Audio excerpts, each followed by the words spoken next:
रात का समय था और सुनीता और राधा के बीच का झगड़ा पूरे घर में गूंज रहा था। दोपहर को बने खाने को लेकर दोनों में तीखी बहस चल रही थी।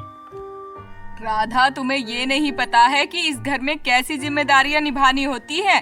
आज तुमने खाना बनाने में कितनी लापरवाही की है। देखो ये सब कितना बेस्वाद बना है। माँ जी, मैं अपनी पूरी कोशिश करती हूँ। मेरी आदतें और तरीके थोड़े अलग हो सकते हैं, लेकिन मैं हमेशा अच्छे से काम करने की कोशिश करती हूँ। आज भी मैंने आप लोगों की उम्मीदों के हिसाब से खाना बनाने की पूरी कोशिश की है। कोशिश? तुम्हारी कोशिशों से ये घर नहीं चलेगा। कितना भी समझा लो, मगर तुम समझती ही नहीं हो कि हमारे जमाने के तौर तरीके ही सबसे अच्छे हैं। तुम्हारे तरीकों का पुराने रीति रिवाजों से कोई मेल नहीं। माँ जी, मैं भी तो आपके तरीकों को अपनाने की कोशिश करती हूँ, लेकिन हर बार आप मुझे ही डांट देती हो।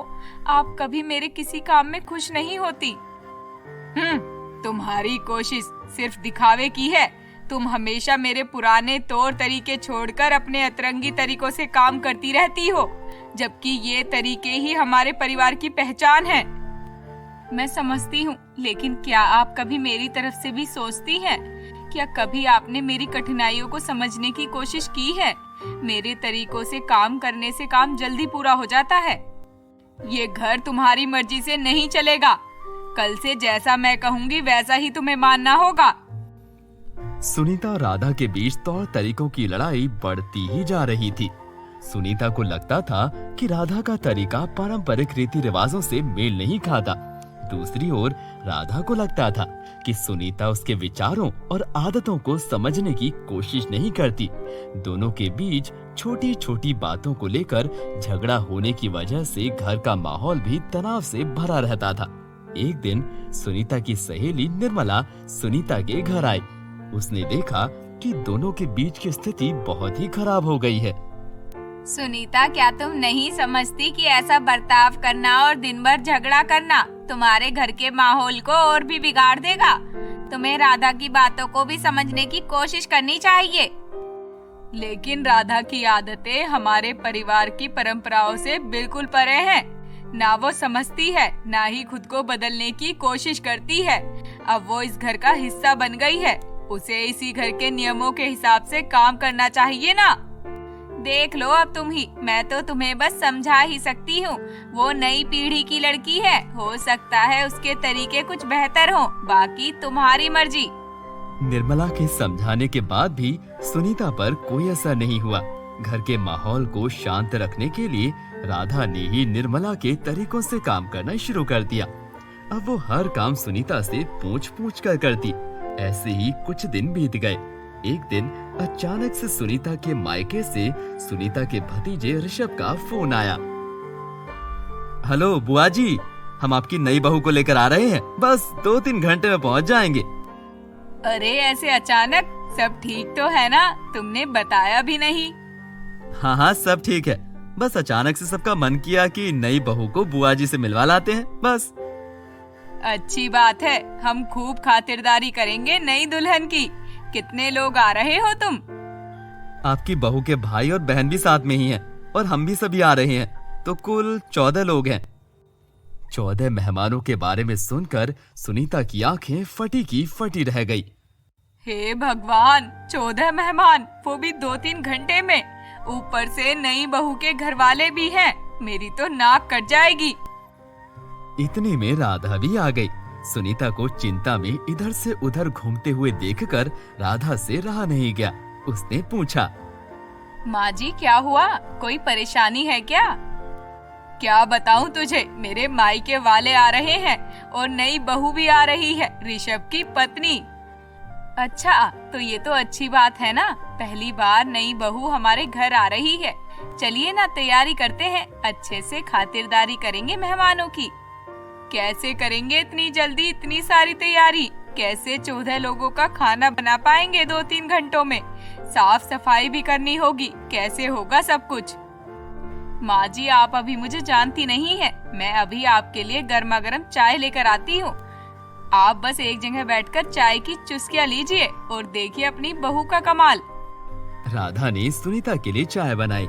सुनीता को वैसे भी कुछ नहीं सूझ रहा था, इसीलिए वो भी सर पकड़कर सोफे पर बैठ गई। चाय का घूंट उसके गले से नीचे नहीं उतर रहा था। उधर राधा ने वो सारे गैजेट्स निकाल लिए जिनकी मदद से काम करना सुनीता को पसंद नहीं था। सुनीता को पसंद ना होने की वजह से राधा ने सभी गैजेट्स छिपा दिए थे।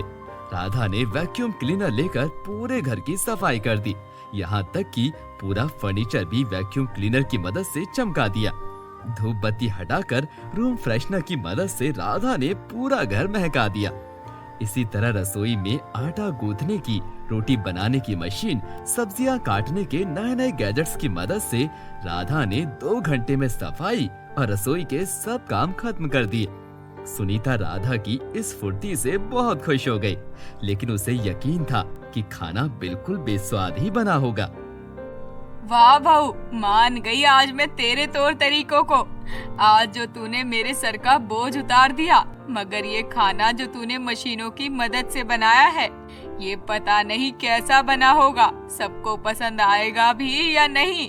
ये सब मशीनें बस काम को जल्दी तो निपटा देती हैं, मगर अपने हाथों से काम करने की तो बात ही कुछ और है। इतने में सभी मेहमान भी आ गए। राधा और सुनीता ने उनका स्वागत किया। भाभी, खुशबू तो बड़ी अच्छी आ रही है। कौन सी धूप लगाई है? धूप नहीं, रूम फ्रेशनर है।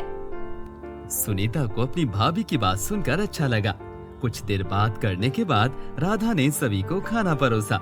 सभी ने खाने की जमकर तारीफ की। राधा दीदी, खाना तो बहुत अच्छा बनाया है। मुझे भी सिखाना कि इतना स्वादिष्ट खाना कैसे बनाते हैं।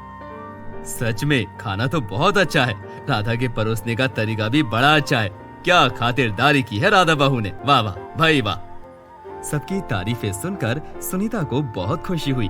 अब उसकी सारी चिंता दूर जो हो गई। मेहमानों की खातिरदारी करने के बाद सुनीता ने उन्हें विदा किया। अब सुनीता को एहसास हुआ कि राधा के तौर तरीके इतने भी गलत नहीं थे। राधा बेटी, मुझे माफ कर देना। मुझे तुम्हारे काम करने के तरीकों को समझने की कोशिश करनी चाहिए थी, उन्हें अपनाना चाहिए था। आज अगर तुम ना होती तो मेरी तो नाक ही कट जाती। तुम्हारे इन्हीं नए तौर तरीकों की वजह से आज मेरा मान रह गया।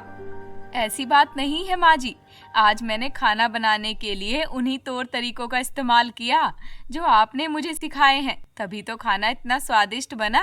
अगर आप ना सिखाती तो खाना उस दिन की तरह बेस्वाद बनता। सुनीता और राधा दोनों को समझ आ गया था कि पुराने और नए दोनों ही तरीकों को मिला जुला कर हर काम को बेहतर बनाया जा सकता है और एक दूसरे की सुनने और समझने से ही हर समस्या का हल निकाला जा सकता है। दोनों सास बहू ने एक दूसरे से वादा किया कि अब वो तौर तरीकों को लेकर कभी बहस नहीं करेंगी और दोनों सास बहू मिलकर काम करने लगी। दोस्तों, इस तरह की और कहानियों के लिए हमारे चैनल को लाइक करें, सब्सक्राइब करें और ज्यादा से ज्यादा शेयर करें। मिलते हैं आपसे एक और नई इंटरेस्टिंग कहानी के साथ। तब तक के लिए बाय बाय। इसीलिए ऑनलाइन शॉपिंग करने से रोकती थी क्योंकि रीना को उसकी फिक्र थी। मुझे माफ कर दीजिए माँ, मुझे आप दोनों की बातें माननी चाहिए थी। मैं तो उल्टा आपको अपने पैसों का रोब दिखाती थी। रीना ने सलोनी को गले लगा लिया। अब सलोनी शॉपिंग करने के लिए रीना के साथ बाजार जाने लगी। अगर कुछ भी ऑनलाइन मंगाना पड़ता तो वो सुनील की सलाह के बिना कुछ नहीं मंगवाती। दोस्तों, हमारे अपने हमारी भलाई के लिए ही हमें टोकते हैं। समय रहते हमें उनकी बात पर गौर करना चाहिए क्योंकि बाद में पछताने का कोई फायदा नहीं। दोस्तों, इस तरह की प्यारी प्यारी और इंटरेस्टिंग कहानियों को देखने के लिए हमारे चैनल को लाइक करें, सब्सक्राइब करें और ज्यादा से ज्यादा शेयर करें। मिलते हैं आपसे एक और नई कहानी के साथ। तब तक के लिए बाय बाय।